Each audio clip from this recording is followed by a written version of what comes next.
una práctica pues aislada, ¿verdad? Y que de repente si ese pueblo repite muchas veces esa práctica, se vuelve ¿qué?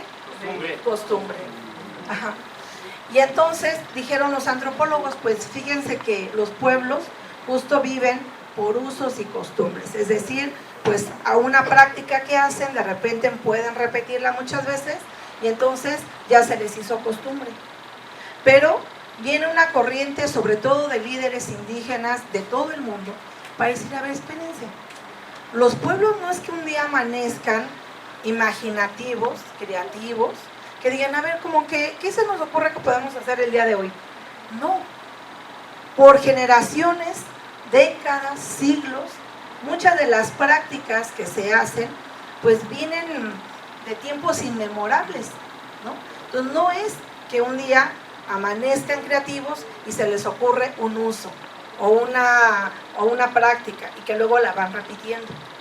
Por ejemplo, en el caso les decía de, les voy a poner un ejemplo muy sencillo, las mayordomías, que ya son instituciones que son adoptados por los pueblos, en este caso de la Ciudad de México, de los pueblos originarios, de los barrios también.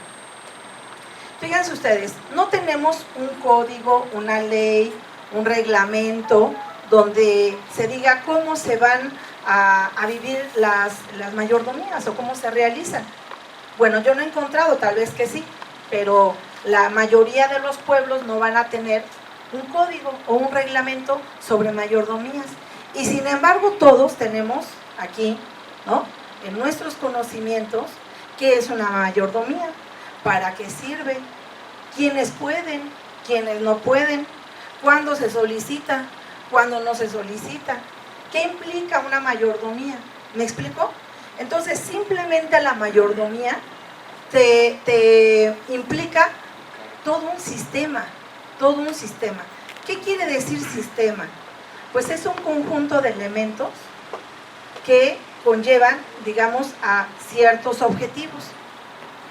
Un sistema porque hay autoridades, porque hay procedimientos, porque hay tiempos, hay reglas, hay sanciones, o sea, hay muchos elementos. Y entonces yo les puedo preguntar, ¿cualquiera puede ser mayordomo en sus pueblos?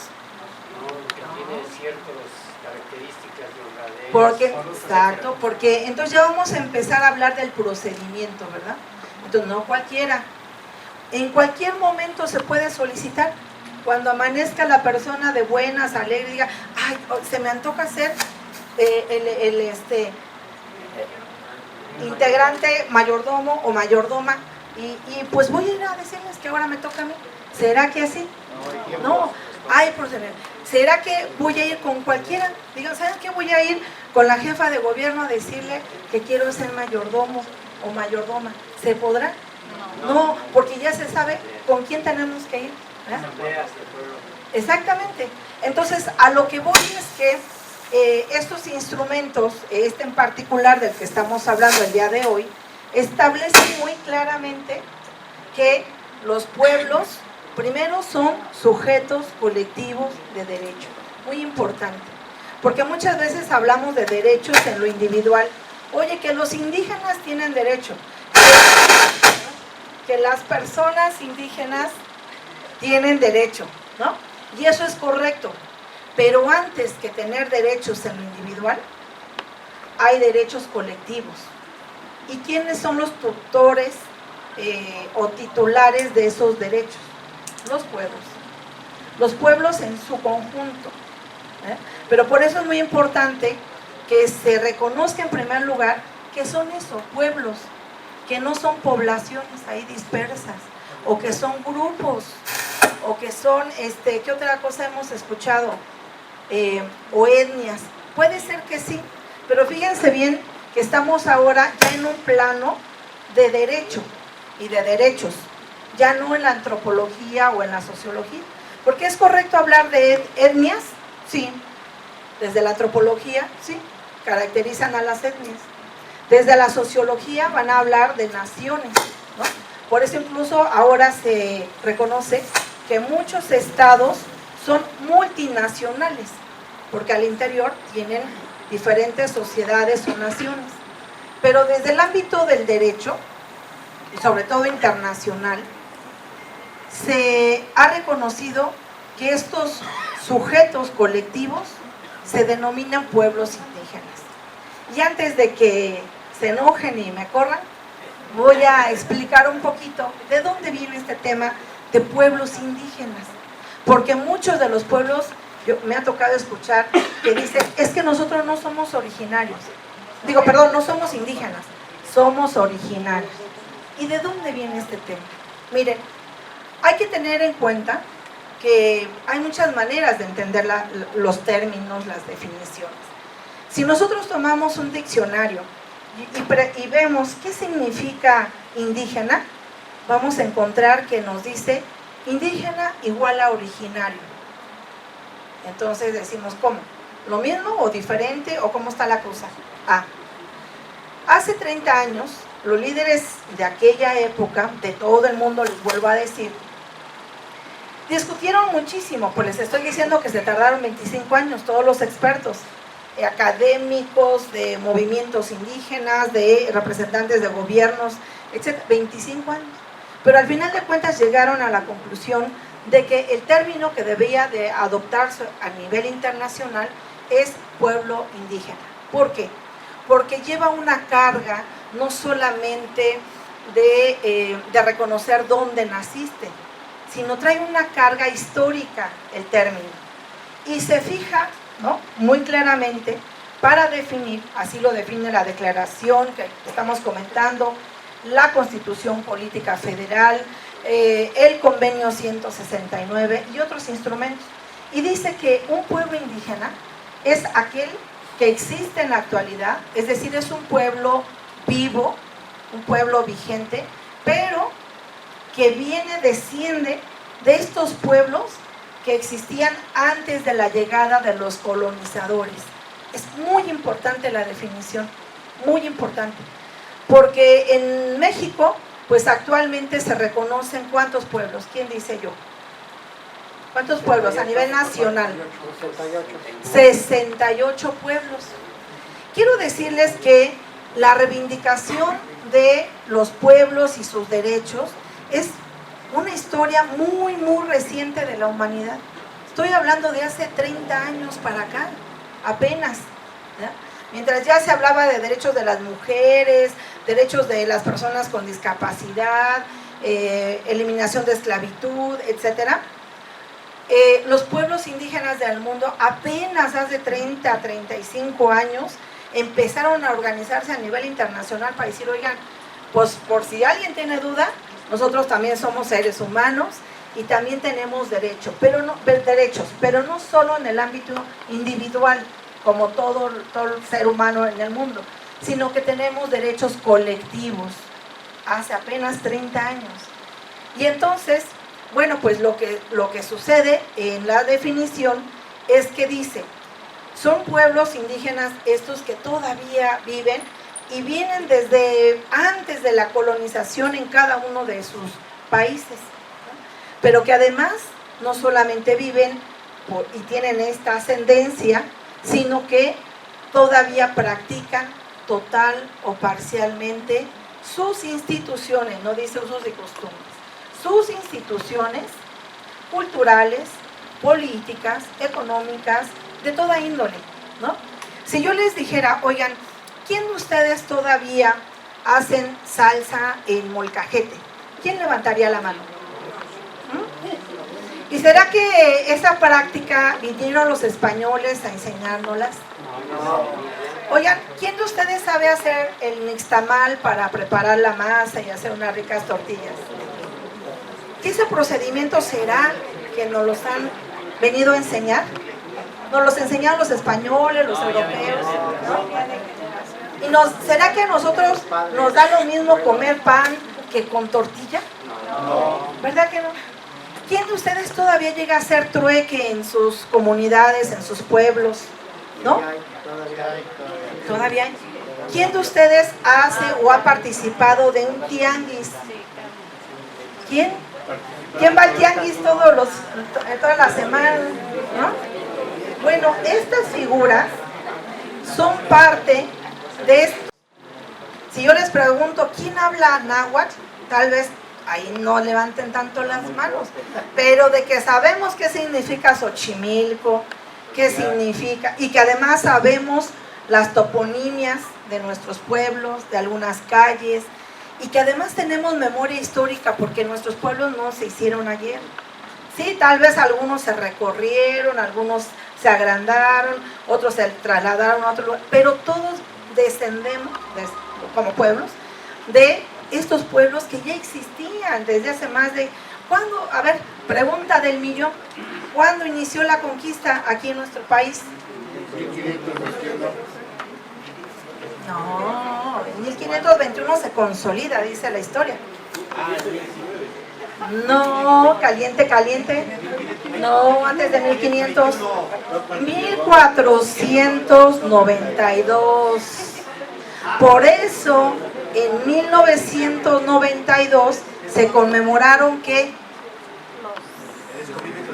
los 500 años pues del mal llamado descubrimiento, porque desde ahí ya vamos a empezar a ver los asegúnes.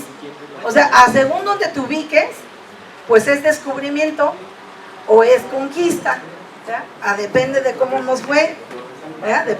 Entonces, dice la definición que pueblos indígenas, y fíjense lo que estoy diciendo, es una definición internacional, no es para México, es para todo el mundo. ¿Por qué? Porque se ha reconocido que los procesos de colonización pues siempre han trastocado a los pueblos indígenas del mundo, no solamente de México. Entonces, pues esta definición es, para empezar, muy importante. Que aquí en la Ciudad de México pues se ha acuñado este término de pueblos originarios, bueno, es para definir a aquellas comunidades, localidades que también tienen historia, ¿no? Y que solamente estos pueblos van a definir si realmente son propiamente indígenas o no lo son. Solamente, ¿por qué? Porque la declaración también establece un derecho fundamental. Dicen, a ver, históricamente, ¿quién ha definido quién es indígena y quién no es indígena? ¿Quién lo define? ¿O quién lo ha definido históricamente? Deberíamos ser nosotros directamente. Pero históricamente siempre han sido otros, ¿verdad? La iglesia, los gobiernos, las escuelas, son los que definen. ¿Y a través de qué definen quién es indígena o no? ¿A través de qué? La lengua también. ¿Pero qué se fijan? ¿En qué se fijan? La lengua, vestimenta, color. Pero fíjense bien, porque ahí viene lo complicado. ¿Será que todos los indígenas son morenitos, prietitos? No. Entonces, fíjense bien, porque hay ciertas teorías que ya no tienen validez en estos tiempos. Por ejemplo, el tema de las razas. Antes se hablaba de razas, ¿no? Según que el color de la piel. Y entonces había la raza negra, la blanca, la amarilla, y nosotros más o menos como de qué raza éramos. Como decía, sí, como dice la canción de la piñata, ¿no? No éramos oro ni éramos plata, pero pues un broncecito, ¿no? De ahí que no sé si habrán escuchado hablar de que por mi espíritu hablar, ¿no qué? Por mi raza hablará el espíritu, ¿no? Fíjense, pero todo eso ya se ha superado, porque hoy en día se sabe que ser indígena no implica necesariamente tu color de piel, tampoco es necesario que hables una lengua, eso sería espectacular, pero si no lo hablas, no importa. ¿Por qué?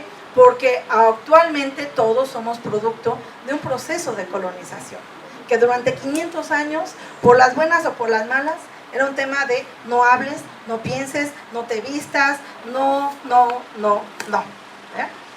Pero este instrumento junto con otros vienen a decirle al mundo, pues que te cuento que siempre sí. Sí, porque son sujetos que nos aportan, no solamente entre ellos aportan mucho, sino le aportan a la humanidad, y le aportan a sus propios países, y le aportan a sus propias ciudades. ¿Qué le aportan? Un sinfín. Para empezar, territorio, para empezar, lenguas, para empezar, artesanías, artes, música, pensamiento, hasta formas de resolución de conflictos, hasta eso. Los bailables, ¿no? Pero por ejemplo, para solucionar un conflicto, ¿será que todo el mundo se agarra a sombrerazos y a ver cómo nos va? Hay una figura, una institución por excelencia, por lo menos en México, por excelencia, que es este mecanismo para resolver conflictos, sobre todo cuando nos impactan a muchos o al pueblo en general. ¿Cómo será ese mecanismo? Asambleas, asambleas, no hay de otra. Y ahí nos podemos quedar las horas y nos volvemos a citar y hasta que no nos convenzamos.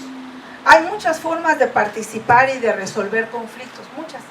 Puede ser que pongamos una urna, puede ser que ahorita diga, a ver, ¿quién está de acuerdo? El que sí, levante, el que no, levante, el que se abstenga, levante, ¿no?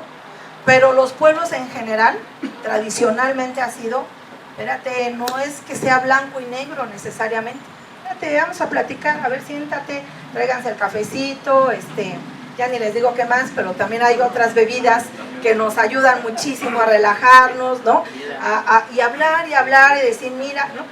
Entonces, ¿qué reconoce este instrumento? Reconoce que después de muchos años y tal vez siglos, en donde pues siempre ha sido no vale y no sirve, y para qué quieres curarte con parteras, y para qué vas con el médico tradicional, y para qué, pues claro que ahora muchos de nuestros pueblos en el mundo pues están muy resquebrajados, ya no saben, perdieron la brújula, ya no saben si pues hay que seguir manteniendo la dignidad y el deseo de seguir siendo pueblos, o mejor ya le cambiamos y nos civilizamos todos, ¿no?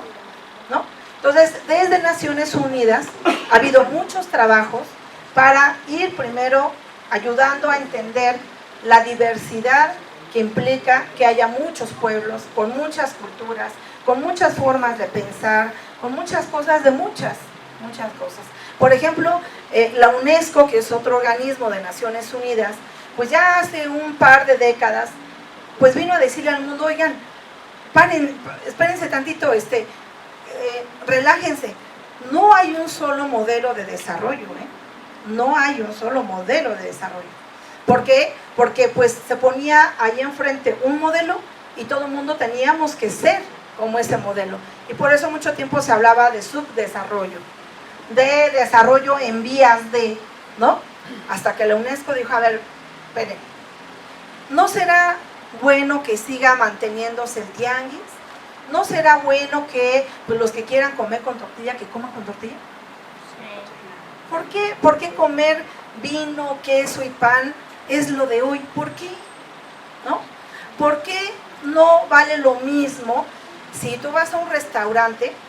Pues igual puedes comer con la cuchara, pero si vas a un restaurante chino, pues igual, o japonés, igual puedes comer ¿con qué? Con los palillos.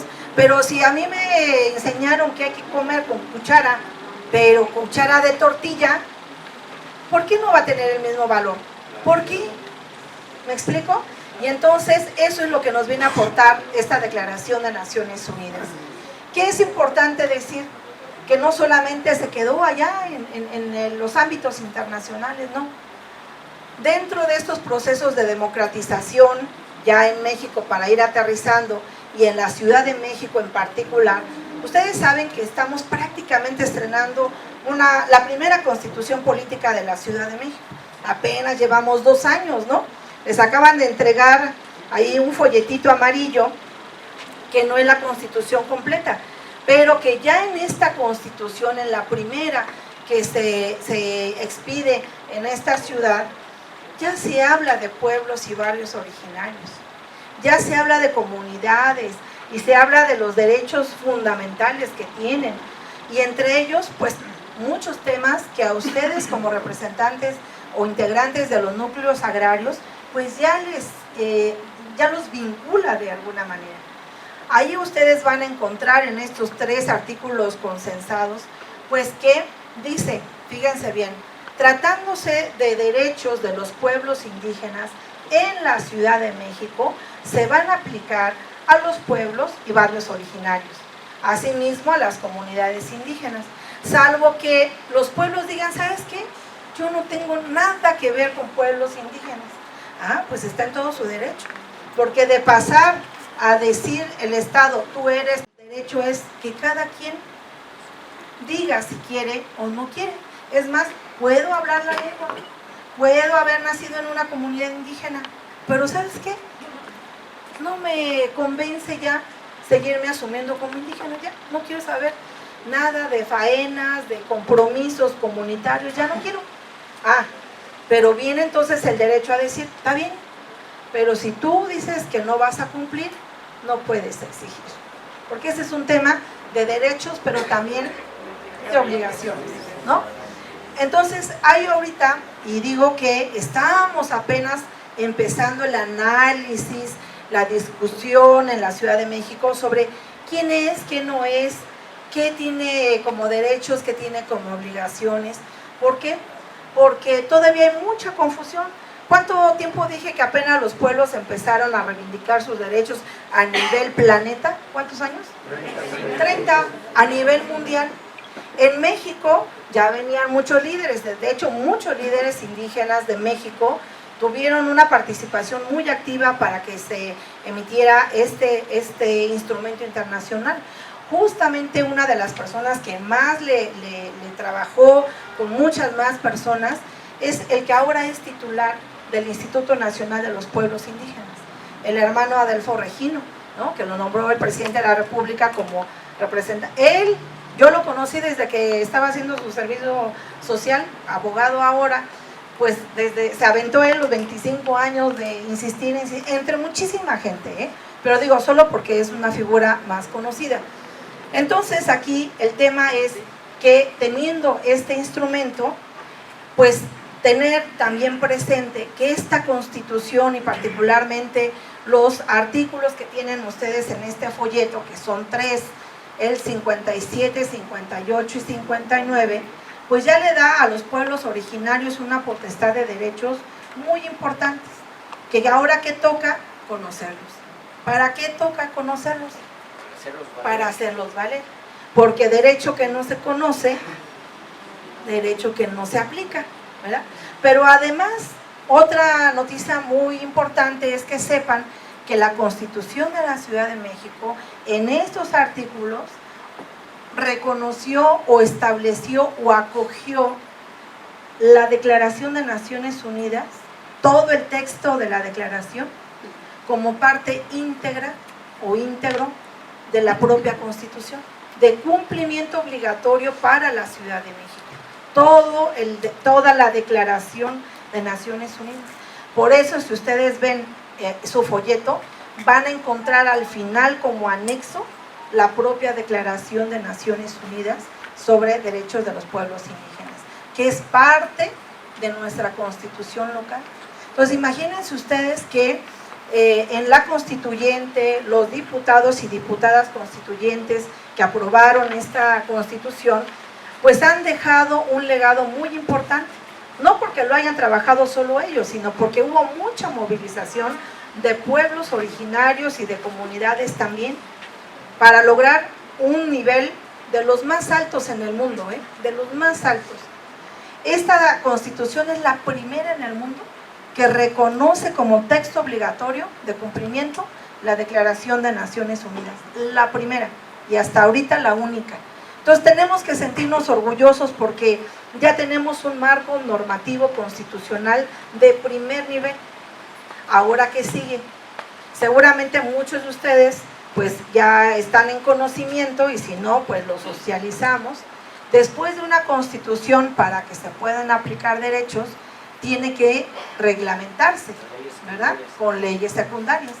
Y dice la Constitución que a más tardar el 15 de diciembre de 2019, o sea, en unos cuantitos meses, tiene que sí o sí estar la Ley de Pueblos y Barrios Originarios y Comunidades Indígenas. Es decir, este proyecto es el que va a reglamentar, el que te va a decir ahora sí cómo se come, ¿verdad? Es un proceso legislativo. Yo, en este caso, que vengo en representación de la Secretaría de Pueblos y Barrios, somos parte del Poder Ejecutivo. y estamos acompañando, pero en principio es un trabajo legislativo. Dice la Constitución, ustedes lo van a ver, que cualquier acto de autoridad o una iniciativa de ley que vaya dirigida a los pueblos, que de alguna manera se piense que les va a afectar, se tiene que consultar. Y se tiene que consultar no en las urnas, no levantando la mano, sino a través de un procedimiento muy particular que se conoce como consulta indígena, ¿no? Entonces, ahorita los diputados y diputadas están dando a la tarea de organizar reuniones en los pueblos, en los barrios, en las comunidades, en diferentes espacios. ¿Para qué? Para dar a conocer este proyecto de ley. Nos decía ahorita nuestro querido maestro, ya se nos fue, no, aquí está, ¿cómo se nos va a ir? El maestro Enzastigue, que ya se los distribuyeron, ¿verdad? Es muy importante que ustedes no solamente lo lean y lo conozcan, sino lo reflexionen en términos comunitarios o en términos ¿sí? del pueblo, porque ahí tienen la gran oportunidad no solamente de enterarse, sino de participar. Es muy importante que digan, mira, es que los diputados están planteando esta cuestión, pero como pueblo originario yo creo que le falta, que le sobra, que hay que decirlo de otra manera, que a lo mejor hay que reconsiderar algo más. Esa es la gran oportunidad, esa es la gran importancia de que conozcan esta iniciativa y que como pueblo puedan tomar una definición, una decisión, pero siempre colectiva. ¿Por qué? Porque no es lo mismo lo que yo opine o lo que opine la compañera o lo que opine el compañero, no es lo mismo a que digan, el pueblo se sentó, el pueblo analizó, el pueblo está reflexionando y decide, opina que, porque entonces también nosotros le estamos dando el lugar a nuestros pueblos. Si nosotros no hacemos asambleas, si nosotros nos vamos por la libre, si nosotros decimos, no, ¿para qué le pregunto si ya todo yo lo sé? ¿Para qué? Pues es nosotros mismos seguir rompiendo pues esas instituciones, esa fortaleza que pueden tener nuestras autoridades. Y hay muchísimas cosas que van a permitir a los pueblos originarios, en este caso, para que se puedan reconstituir. Esa es una bandera nacional que pues se viene trabajando desde algunas décadas. ¿Por qué? Porque se reconoce que muchos pueblos ya no tienen territorio, muchos pueblos ya no tienen autoridades, muchos pueblos ya no tienen muchas prácticas culturales, ya perdieron la lengua, ya muchas cosas se han perdido. Pero hay, sobre todo, pues también muchos pueblos que dicen, pues ya no tengo esto ni lo otro, pero queremos seguir siendo pueblo. Entonces, ahora, ¿cómo le hacemos? ¿Cómo rescatamos? Bueno, pues no es que a lo mejor haya que regresar a como vivíamos hace 500 años, ¿no? Pero sí se puede el pueblo renovar, decir, oye, pues no tenemos ya la lengua, pero pues si queremos la recuperamos. ¿Quién dice yo? Y en ese sentido, pues las instituciones ahora estamos obligados y obligadas a apoyar las iniciativas.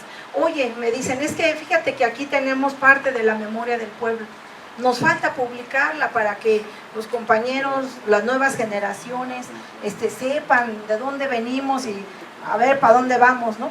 Órale, pues vamos a editar los libros.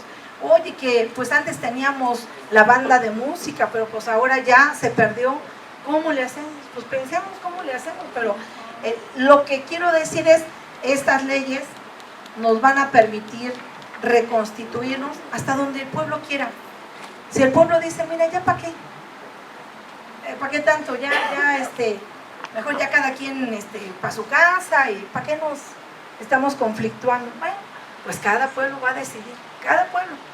Esa es la importancia. Entonces, pues la oportunidad que me brinda la Dirección General de Asuntos Agrarios de poder estar el día de hoy aquí, que pues es el Día Internacional de los Pueblos Indígenas, pues lo quería aprovechar justo para no dejar pasar de largo qué es lo que implica el día de hoy.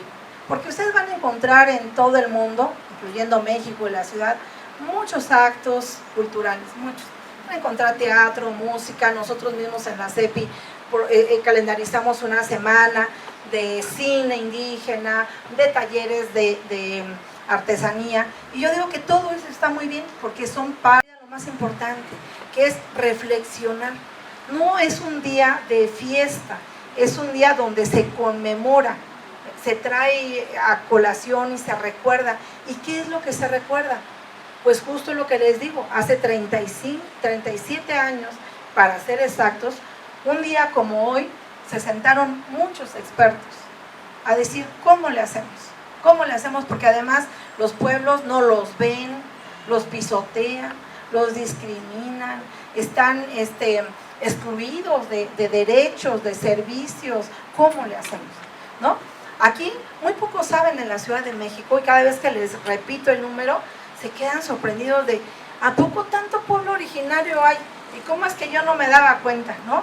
152 pueblos originarios, 152.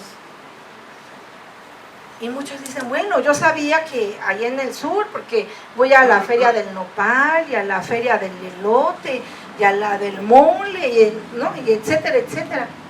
Pero en el centro de la ciudad, en el norte, a ver, ahora sí que barajéamela más despacio, porque, pues, ¿dónde han estado? Pues han estado invisibilizados porque todo nuestro sistema de gobierno, pues los ha invisibilizado. Ustedes van a las escuelas y terminan primaria, secundaria, prepa, carrera, posgrados, y dígame, ¿en dónde se habló de los pueblos indígenas? ¿En qué carrera? Tal vez en la de antropología, y eso desde la visión de las etnias, ¿verdad? Y entonces tenemos que ir haciendo hasta pequeñísimos trabajos como les hemos propuesto en la CEPI. A ver, cada pueblo que se haga una monografía sobre su propio pueblo. Una monografía así como las que compramos en la papelería, que dicen, a ver, monografía sobre los animales invertebrados. 10 ideas básicas. Bueno, así, por ejemplo, para cada pueblo originario. Deberíamos de tener una, por lo menos. Ya no quiero investigaciones, que sí, vamos a promoverlas desde la Secretaría, pero los retos nos implican a todos. Hace rato decía en otra conferencia que ya tenemos que sobrepasar esta idea de que el gobierno tiene que resolver todo. Ya más bien hay que plantearse una nueva relación. Pueblo, sociedad, gobierno, instituciones académicas, todos, porque imagínense, para revertir 500 años, no nos va a alcanzar una administración, pero sí podemos dejar bases muy interesantes, sobre todo para las nuevas generaciones. Yo insisto muchísimo en trabajar con niños, niñas, adolescentes y jóvenes, porque si no pasamos la batuta, ¿no? Si no la pasamos, las generaciones que son muy buenas para defender, para argumentar, para no dar ni un paso atrás, ya digamos en la defensa de todos sus derechos, si no pasan la batuta, en 2 o 3 generaciones, pues vamos a estar en una situación todavía más crítica. Porque, y creo que también la invitación debe ser a sobrepasar estos discursos de sí, nos encantaría que no se pierdan las lenguas, que hay que recuperarlas. Sí, pues, pero si de verdad no te sientas a aprenderla, si de verdad no se le enseñas a tu nieto, pues aunque salgan leyes, constituciones y leyes internacionales, la lengua se perdió. Y vean ustedes que todavía en el sur hay algunas comunidades que la lengua todavía la tienen. Entonces, yo digo, si ustedes quieren, a nosotros no nos queda más que apoyar de verdad, pero yo digo que de verdad, porque miren, también hay de todo en esta viña, y me ha tocado, no, los compañeros así más revolucionarios, ¿verdad? No, es que los derechos, que esto, que el otro, pero a la mera hora, dices, órale, pues vente, no, fíjate que no tengo para el pasaje, ya lo pensé bien y pues mejor mi trabajo. Pues es que así no se construye. Y sí tenemos mucho que revertir, pero todo eso será pues a partir de lo que ustedes decidan. Y en el tema de territorio, pues ¿qué les digo? Ustedes son pues los representantes vivos de estos pueblos originarios. Si alguien me dice yo no soy indígena, yo lo respeto, pero tener tierras de bienes comunales, tierras comunales, ya de entrada, el que sepa historia sabe que ahí hay un legado indígena que tiene un antepasado, a menos que haya estas figuras donde pues luego se confundían los mecanismos legales y pues en vez de que fuera o reconocimiento de tierras comunales históricamente, ¿no? Pues de repente había cosas medias raras, ¿no? O que pues siendo comunales se les reconoció como ejidatarios y bueno, una serie de cuestiones, pero ustedes los que están aquí, son muestra viva de que sí hay pueblos indígenas en la Ciudad de México.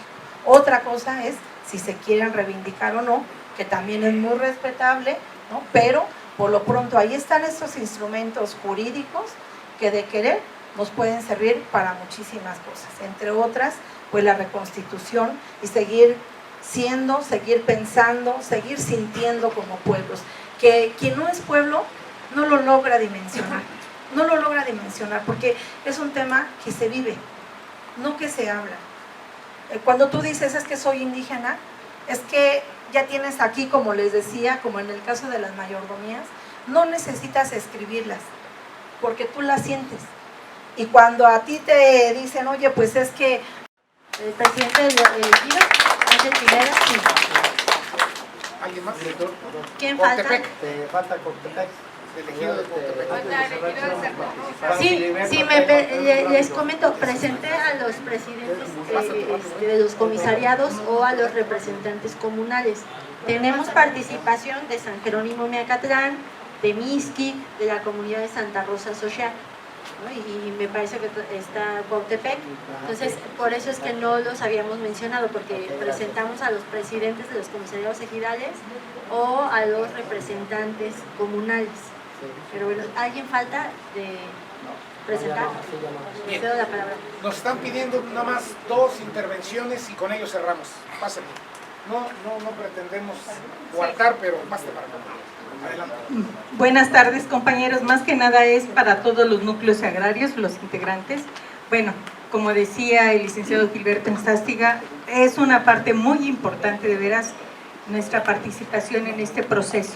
Determinante, precisamente porque los núcleos agrarios están muy ligados a los pueblos originarios, ¿verdad?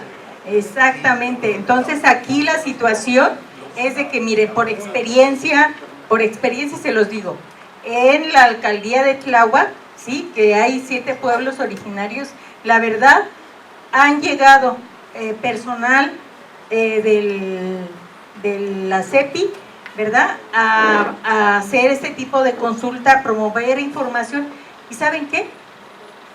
No va gente, de veras que somos bien apáticos, bien indiferentes a participar en estos procesos. ¿Qué tan importante es ahorita que se apruebe esa ley? Es muy importante para todos los pueblos originarios, ¿no? Pero pues no participamos. Yo creo que nosotros tendríamos que la tarea de asumir e informar y sobre todo difundir esos procesos de participación. Por ejemplo, para decirles, no, en un pueblo, no quiero ventanar a ningún pueblo originario de la alcaldía de Tláhuac, pero en una consulta, supuestamente donde se iba a nombrar una comisión para que participe en ese proceso de consulta, fueron 6 personas. 6 personas nada más de todo un pueblo. Imagínense qué vamos a hacer. Entonces yo los invito más que nada que seamos nosotros promotores y directamente participativos en estos procesos, que podamos asumir, multiplicar la información y difundirla mínimo a nuestros ejidatarios, ¿sí? Por ejemplo, yo ahí en el ejido de Santiago Zapotitlán, pues somos pocos, pero yo veo que en algunos lados son de 500, de 600, de 1000, entonces con que acuda la mitad, entonces es eso, que yo los exhorto a que nosotros precisamente como núcleos agrarios estamos muy ligados, muy inmersos en los pueblos originarios, que participemos directamente. Gracias. ¿Qué tal, camaradas? Buenas tardes. Mi nombre es Omar Salazar. Soy residente del pueblo originario de San Francisco Tlalnepantla. Y primero, antes que nada, a mí me parecía interesante que hubiera estado aquí la diputada Guadalupe. También reconozco que es un día de conmemoración de la lucha de los pueblos indígenas. Y claro, hay que conmemorarlo saliendo a las calles, porque a través de la movilización es como hemos ganado y arrebatado nuestros derechos, y que se plasmen en la Constitución, en los tratados internacionales como el 169 de la Organización Internacional del Trabajo. A mí me parece muy bien que la gente se manifieste en las calles por sus derechos.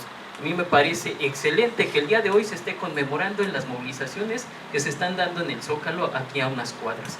Miren, a mí me parece que es crucial que nosotros nos llevemos de tarea el análisis sobre la iniciativa de ley de derechos de pueblos indígenas de la Ciudad de México, iniciativa que lanza la diputada Guadalupe, y que de hecho hay dos artículos, a lo mejor tres, que quisiera comentarles a ustedes. El artículo 26 merma completamente el derecho a la consulta, camaradas. Hay varias anotaciones ahí que son importantes señalar.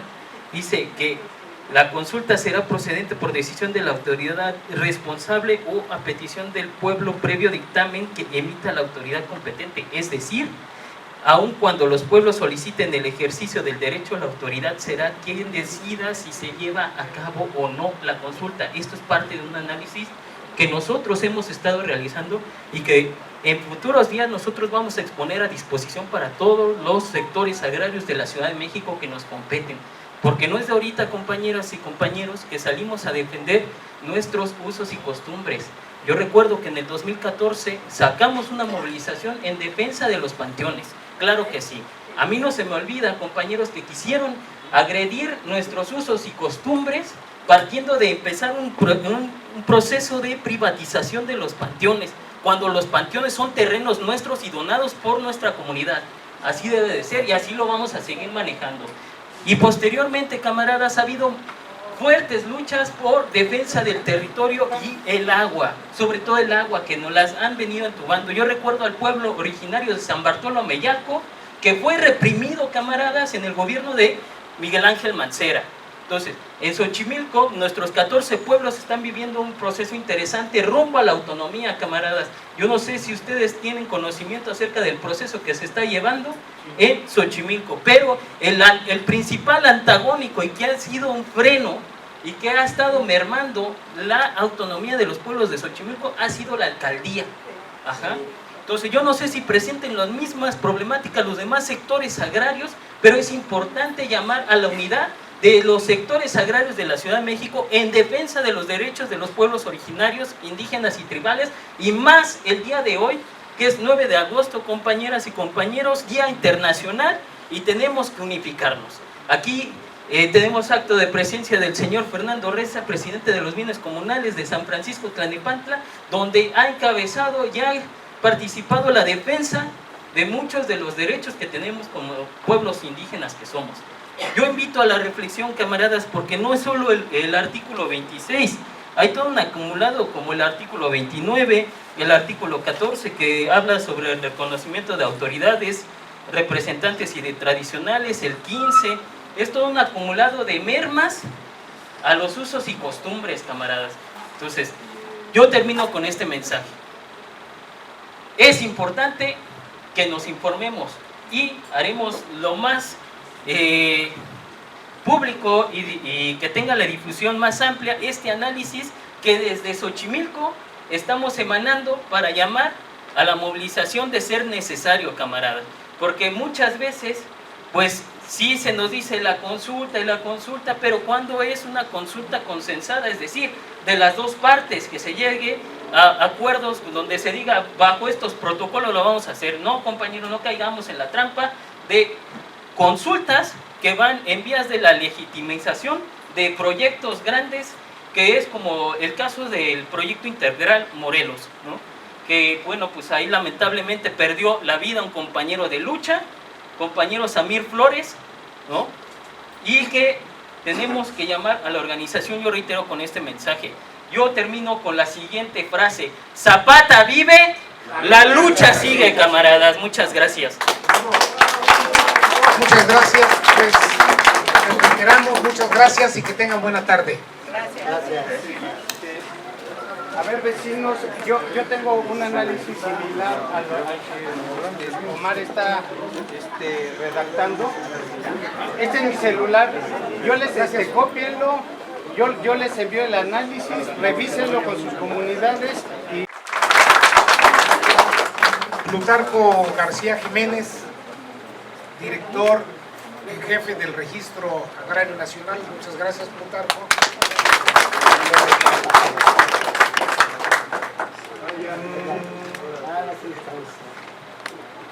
¿Quién es Urri Varela? Jesús Alberto, el licenciado Jesús Alberto Heredia Carrasco, él es el encargado de la representación de la Procuraduría Agraria. Jesús, bienvenido. También está el maestro Martín Cariaga Olvera, quien es coordinador de delegaciones de la Procuraduría Agraria. Muchas gracias.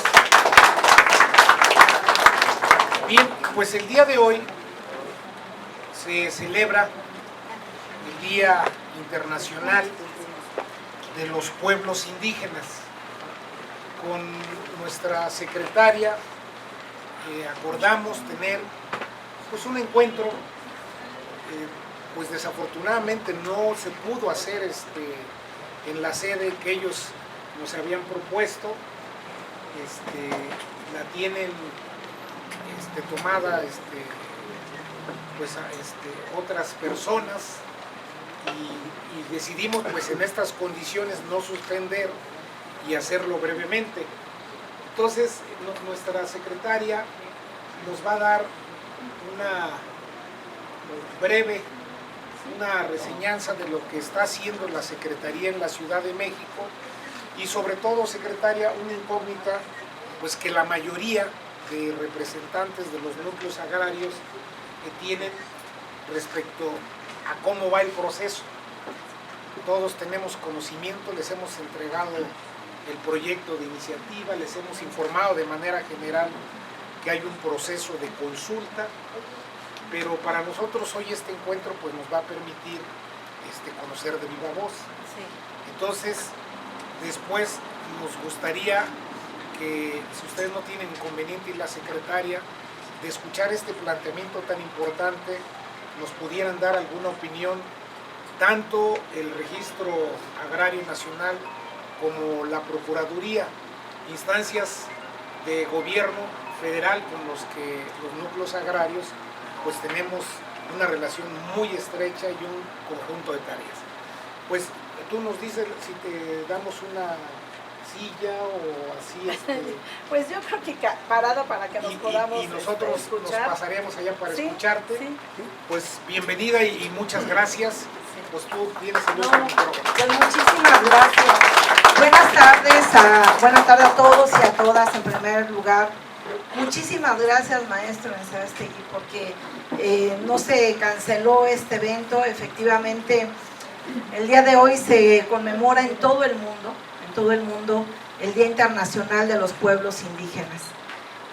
9 de agosto, ¿por qué? Porque un 9 de agosto, pero de 1982, hace 37 años, Naciones Unidas le pidió a un grupo de expertos y expertas en materia indígena que se sentaran, que iniciaran los trabajos para que el mundo tuviera un documento internacional, un instrumento, una ley internacional que reconociera por primera vez en la historia de esta humanidad que el mundo tiene pueblos indígenas, que pueden estar conviviendo con otras sociedades adentro de los estados, adentro de los países, pero que era muy importante que se visualizara esta presencia en todo el planeta.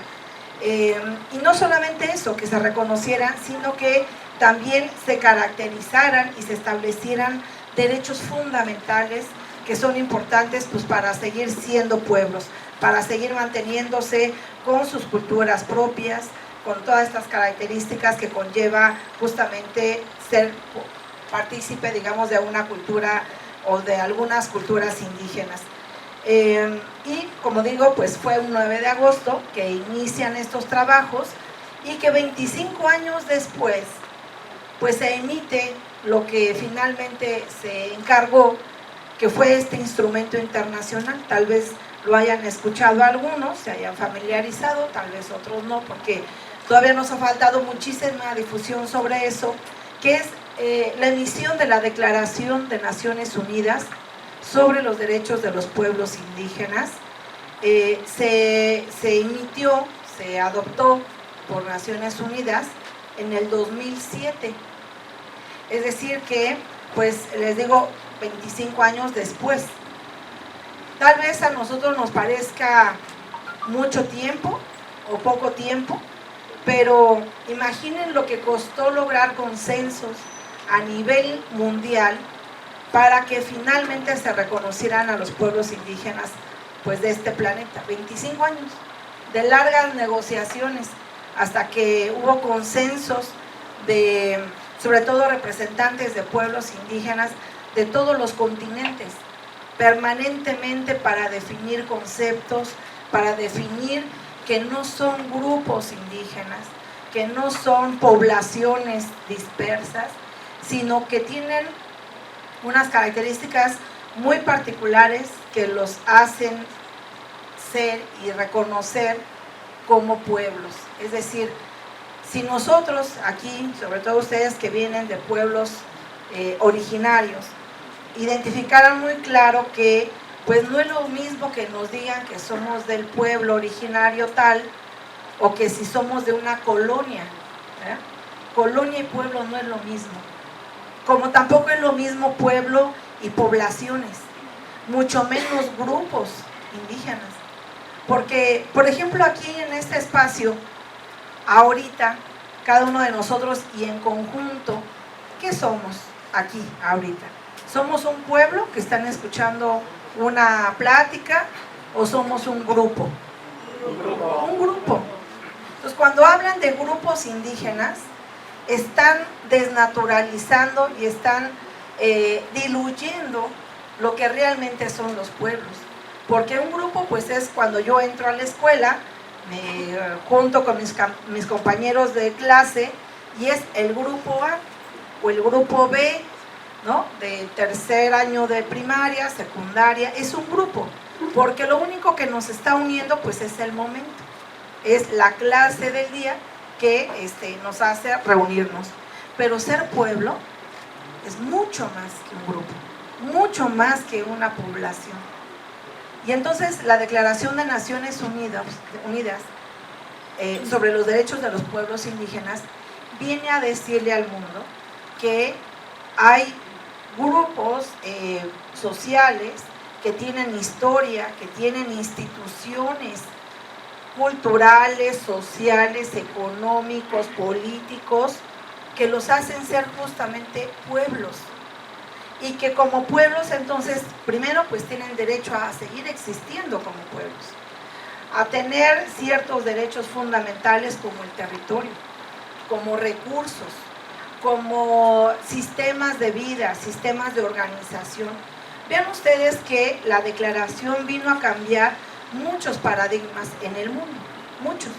Por ejemplo, hoy en día todavía somos muy dados a decir, es que los pueblos viven por usos y costumbres. Ya nos acostumbramos, ya nos acostumbramos. Y ya más o menos tenemos idea cuando decimos usos y costumbres. Pero la Declaración de Naciones Unidas viene a reivindicar muchas de las cosas que tienen y que viven los pueblos. Y en primer lugar, pues ya no repite el término de usos y costumbres, porque a través de muchos estudios de diferentes disciplinas vienen a decir y a confirmar que los pueblos viven por sistemas, que no es lo mismo usos y costumbres, por sistemas de vida, sistemas de organización, sistemas para resolver conflictos, sistema para nombrar autoridades. Es un sistema, es mucho más complejo que un uso y una costumbre. Para que se entienda un poquito más, ¿qué sería un uso y qué es una costumbre? ¿De dónde viene la palabra uso? ¿Será del verbo usar? Yo uso, tú usas, el otro usa. ¿Usos y costumbres? No, no viene del verbo usar. Es un término que acuñaron los antropólogos, sobre todo ellos, para describir que los pueblos o las comunidades, porque un pueblo es mucho más grande que una comunidad. Varias comunidades pueden conformar un pueblo, pero que los pueblos y las comunidades, pues ellos dicen que puede ser